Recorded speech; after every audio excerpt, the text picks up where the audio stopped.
Students, हम बात करेंगे प्रॉब्लम की जो कि रिलेटेड है प्रॉपर्टीज ऑफ ट्रांसपोज्ड मैट्रिसेस। और क्वेश्चन इस तरह से है कि लेट्स से अगर हमारे पास एक ए मैट्रिक्स हो जिसकी एंट्रीज हैं 1 -1 2 फर्स्ट रो में और 2 1 0 सेकेंड रो में। हमें शुड ऐड करना है इसमें कि A multiply by A transpose और ए ट्रांसपोज मल्टीप्लाई बाय ए ये इक्वल नहीं है। के बाद हम जानते हैं कि दो मैट्रिसेस कब इक्वल होते हैं। ठीक है, अगर मैं कहता हूँ ए और बी अगर इक्वल है तो कब इक्वल है? जब इनका ऑर्डर भी इक्वल है। ठीक है, मींस के जितने नंबर ऑफ रोज ए में है उतने बी में होने चाहिए, जितने number of column B A में है उतने बी में हो। तो A by rows, number of rows by number of columns, इसको हम ऑर्डर कहते हैं। तो ऑर्डर सेम होना चाहिए दोनों का। और दूसरी बात हम ये कहते हैं कि कोरस्पॉन्डिंग एंट्रीज जो है वो एक जैसी होनी चाहिए। ठीक है जी। तो अब देखें हमारे पास जो ये जो मैट्रिसेस हैं गिवन ए मैट्रिक्स है। ठीक है, चलिए मैं एंट्रीज लिख देता हूँ। ये सेम होनी चाहिए। ये क्या होनी चाहिए जी? सेम होनी चाहिए। अब चले हम ए पहले, सबसे पहले ए ट्रांसपोज लेते हैं और देखते हैं कि वो क्या आएगा। ए मैट्रिक्स लिख लेते हैं, या ए को मैं कॉपी कर लेता हूँ, हमारा टाइम काफ़ी सेव हो जाएगा इसमें, चूँकि मैट्रिक्स के लिए ब्रैकेट्स लगाना मसला हो रहा होता है। ठीक है जी।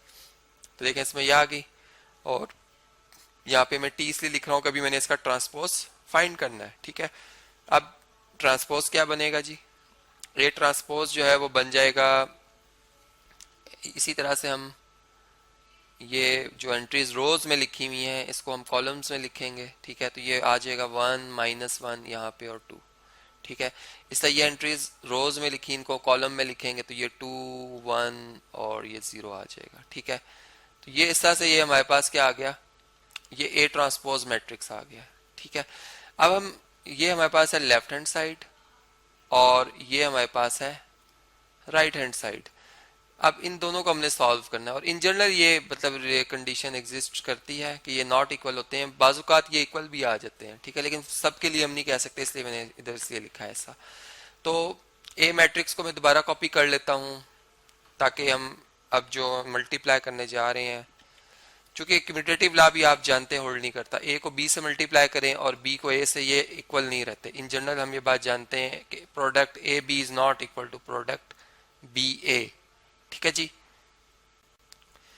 तो चलें अब हम मल्टीप्लिकेशन की तरफ चलते हैं। सबसे पहले मैं ए ट्रांसपोज को ए से मल्टीप्लाई करूंगा, तो मैं यहाँ पे लिख रहा हूँ A transpose multiply by A matrix. ठीक है जी। अब क्या मल्टीप्लिकेशन पॉसिबल है, ये हमारा पहला क्वेश्चन है। तो इसके लिए हम ये देखते हैं कि जो कॉलम्स हैं, नंबर ऑफ कॉलम्स वो क्या एक जैसे हैं, इक्वल हैं, जो जिस मैट्रिक्स से इस मैट्रिक्स को मल्टीप्लाई करने जा रहे हैं। तो नंबर ऑफ रोज इस ए मैट्रिक्स के देखे जाएंगे। अब देखें इसमें कॉलम्स कितने हैं, एक और एक, दो हैं। इसमें रोज कितनी है, 1 एंड 1 2। तो ये इसका मतलब कि ये इक्वल है। हम लिखेंगे मल्टीप्लिकेशन इज पॉसिबल। ठीक है, क्योंकि अगर मल्टीप्लिकेशन पॉसिबल ही नहीं है तो हम अगर कोशिश करेंगे तो जारी बात है कोई रॉन्ग मल्टीप्लिकेशन कर लेंगे, रूल को फॉलो नहीं कर रहे होंगे। ठीक है, ये इसलिए बहुत इसमें लिखना मतलब ये लाजमी होता है कि पॉसिबल है या नहीं है। अच्छा जी, अब हम मल्टीप्लाई कैसे करेंगे? सबसे पहले चले हम ए ट्रांसपोज मैट्रिक्स लिखते हैं। यह आ गया ए ट्रांसपोज और ये आ गया ए मैट्रिक्स जो कि यहाँ पर है। इसको मैं कॉपी कर लेता हूँ। चलें, अब मल्टीप्लाई का जो रूल है वो ये है कि आपने जो पहला नंबर पे मैट्रिक्स लिखा उसकी फर्स्ट रो सेलेक्ट करनी है और वो दूसरे मैट्रिक्स के 1 बाय 1 तमाम कॉलम से मल्टीप्लाई होती जाएगी। ठीक है, मतलब ये फर्ज करें कॉलम 1 है, ये फर्ज कर मतलब कॉलम 2 है, ये हम इसमें मतलब यूं कह रहे हैं कि तो ऑलरेडी हम जानते ही हैं कॉलम 3 है ये। ठीक है, ये रो 1 थी। ठीक है, इसी तरह ये रो 2 है। जो ग्रीन कलर का मैट्रिक्स है इसमें आपने रो वाइज ही चलना है, अगर ये पहले लिखा हुआ। ठीक है, बाद में लिखा तो फिर रो वाइज नहीं होगा, ये इसमें आप ये बात याद रखिएगा। तो देखें इसमें जो प्रोडक्ट बनेगा किस तरह से बनेगा वो मैं यहाँ पे लिख देता हूँ।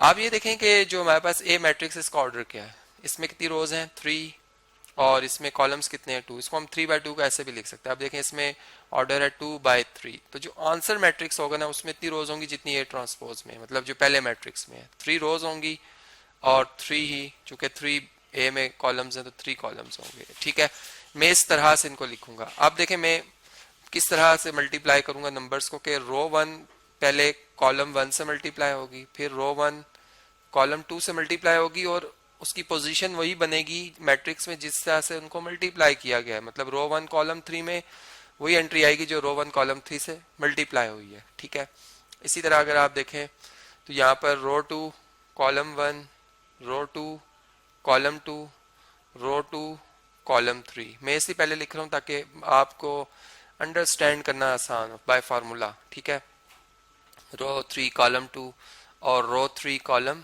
3। ठीक है जी, चलें अब हम नंबर्स को अगर लिखना शुरू करें, ये देख सकते हैं आप कि रो 1 में हमारे पास क्या लिखा हुआ है जी, 1, और कॉलम 1 में क्या लिखा हुआ है, 1। 1 मल्टीप्लाई बाय 1, 1 मल्टीप्लाई बाय 1 और प्लस, अब देखें इसके बाद क्या लिखा हुआ है, 2, और यहाँ पर सेकंड एंट्री क्या लिखी हुई है, 2 कॉलम 1 में। 2 मल्टीप्लाई होगा 2 से, 2 मल्टीप्लाई हो जाएगा 2 से। ठीक है जी, इसकी डिटेल मल्टीप्लिकेशन हमने जो है वो शुरू में भी पेश की हुई, आप देख सकते हैं मल्टीप्लिकेशन के हवाले से। अब देखें इसी तरह 1 मल्टीप्लाई हो जाएगा -1 से, और 2 जो है वो मल्टीप्लाई हो जाएगा 1 से। ठीक है, फर्स्ट रो की एंट्री सेकंड कॉलम से मल्टीप्लाई हो रही है। इसका फर्स्ट रो है और थर्ड कॉलम है। 1 मल्टीप्लाई होगा 2 से, और 2 मल्टीप्लाई होगा 0 से। ठीक है जी, तो इस तरह से ये एंट्रीज मल्टीप्लाई हो गई। इसी तरह अब आप -1 को मल्टीप्लाई करोगे 1 से, और 1 को मल्टीप्लाई करोगे 2 से। ठीक है जी, ये अब सेकंड रो की एंट्रीज फर्स्ट कॉलम से मल्टीप्लाई। इसी तरह देखिए सेकंड रो में फर्स्ट एंट्री -1, और सेकंड कॉलम में भी फर्स्ट एंट्री -1 ही है। इस तरह सेकंड रो में सेकंड एंट्री 1 है, और सेकंड कॉलम में सेकंड एंट्री भी 1 है। ये 1 1 से मल्टीप्लाई। इसी तरह -1 2 से मल्टीप्लाई होगा, और 1 0 से मल्टीप्लाई हो जाएगा। और लास्ट में अब थर्ड रो में हम आ गए हैं। ठीक है, थर्ड रो फर्स्ट कॉलम। तो अब आप यूं ही देख सकते हैं, देखिए ये एंट्रीज लिखी भी हुई हैं, आप अपनी रीचेकिंग भी कर सकते हैं। अब 0 किससे मल्टीप्लाई हो गया, ऑलरेडी आपने देखें अगर तो ऊपर लिखा भी हुआ है। ठीक है, 0 2 से मल्टीप्लाई होगा। तो ये मतलब अपनी काफ़ी रीचेकिंग कर सकते हैं बीच में ही, मल्टीप्लिकेशन में ही। 2 मल्टीप्लाई होगा -1 से, और 0 मल्टीप्लाई होगा 1 से। देखें यहाँ से मैं देख के लिख रहा हूँ, देखें 2 किससे मल्टीप्लाई होगा, 2 से, और यहाँ भी अगर आप देखें एंट्री 2 ही लिखी, हमारी रीचेकिंग हो रही है। ठीक है, +0 मल्टीप्लाई हो रहा है 0 से। अब ये जब हमने लिख ली एंट्रीज, तो अब इनका सम करना है हमने। 1 और 4 5 हो गए, मैं डायरेक्ट लिख रहा हूँ। 2 - 1 1 आ जाएगा।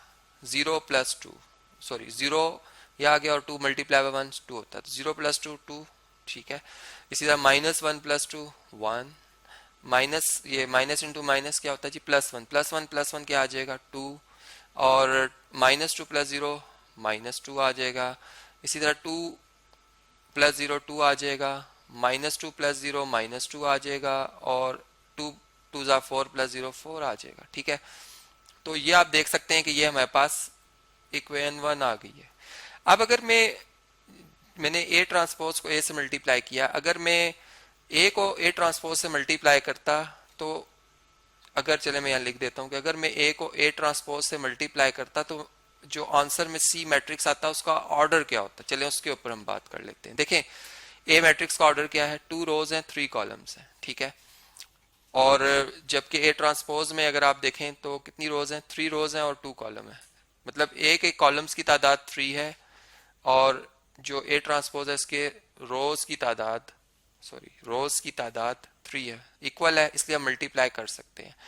आंसर में उतनी रोज होंगी जितने पहले नंबर पे मैट्रिक्स लिखा हुआ ए में है, तो ए में 2 रोज हैं, और कॉलम इतने होंगे जितने ए ट्रांसपोज में है 2, तो 2/2 ऑर्डर बनेगा हमारे इस मैट्रिक्स का। जबकि जो अभी हमारा आंसर आया है उसका ऑर्डर क्या है 3/3, जो कभी भी इक्वल नहीं हो सकते। इसलिए मल्टीप्लीकेशन आप सेम इन्हीं प्रोसेस को दोहराइएगा। आपके पास रीजन है, आप लॉजिक पेश कर सकते हैं कि चूंकि हम बाय डेफिनेशन जानते हैं कि 2 मैट्रिसेस तभी इक्वल होते हैं जब उनका ऑर्डर इक्वल हो। ये फर्स्ट हम प्रेफर करते हैं, और सेकंड के कॉरस्पॉन्डिंग एंट्रीज भी लाजमी इक्वल होनी चाहिए। तो दोनों ही लाजमी कंडीशंस हैं, तो एक भी फुलफिल ना हो तो हम कहते हैं इक्वल नहीं है। तो इस बेस पे आप ये प्रूव कर सकते हैं कि ये शो कर सकते हैं कि ये रिजल्ट होल्ड नहीं कर रहा।